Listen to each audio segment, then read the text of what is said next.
Nitro po yan, nitro ha.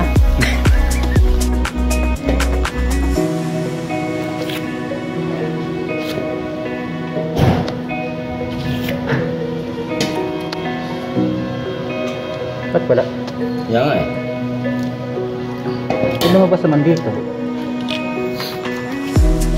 Ba't ayaw niya? So ito, Sabado. So inanyahan ako noon. Katrabaho ko sa boiler construction. Bali refrigeration area. So ayan, so dito kami sa isa sa mga diplomat.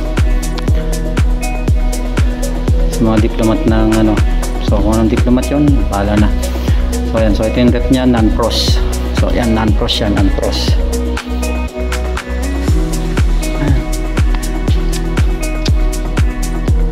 So non-pros, galing pang Saudi Arabia.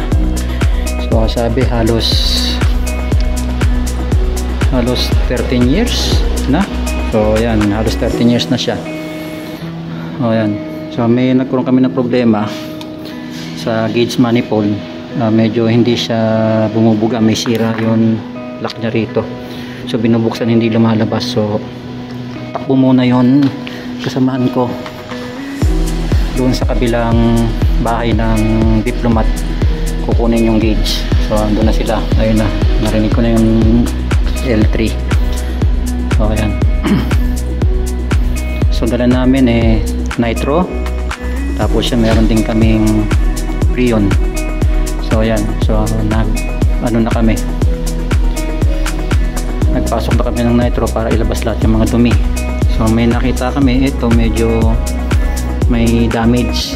So ito, binombahan ko na to, tapos yan, ako na rin naglagay, ako na yung naghinang. So yan, yan po, yan. Ano yung wiring up? Siya ng freon is R134A. Yan, 134A ang freon. So ayan po, yan. So ito mga gamit namin dala. Ngayon, ayan yung gauge. So medyo mataas pa. Ayan. So umiikot pa yung gas dun sa loob, yung nitro. So kasi kaya sa umiikot pa kasi ito pinakamaliit na tubo, capillary tube. So maano pa siya dyan, maangat pa. Kaya medyo bumababa siya ng konti lang naman. Kasi pagka milik yan, mabilis ang pagbaba niyan. Mabilis siya. So ayan, so para lang siyang hindi mo mahalata na bumababa. So ayan. So ayan siya.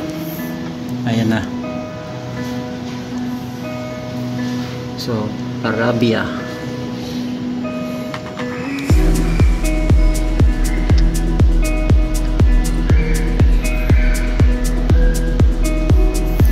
Yan o, White Peak, Saudi Arabia. So itong rep na to galing pang Saudi Arabia to, pero ang preyo niya 134A.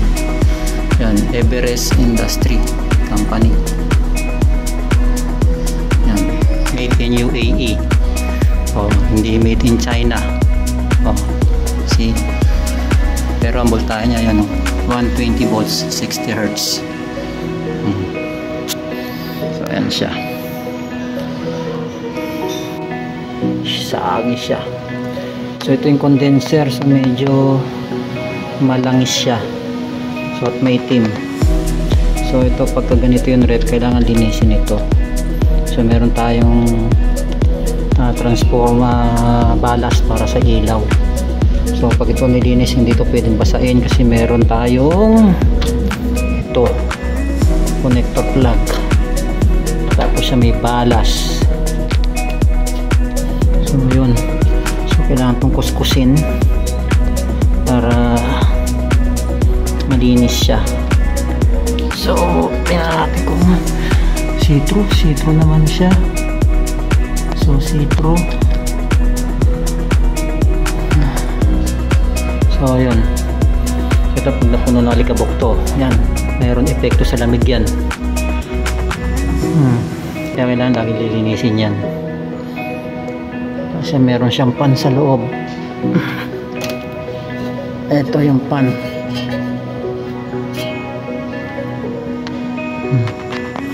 Ayun yung pan niya.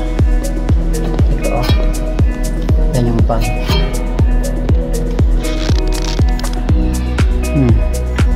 Ayun. So ayan. Yan yung non-cross.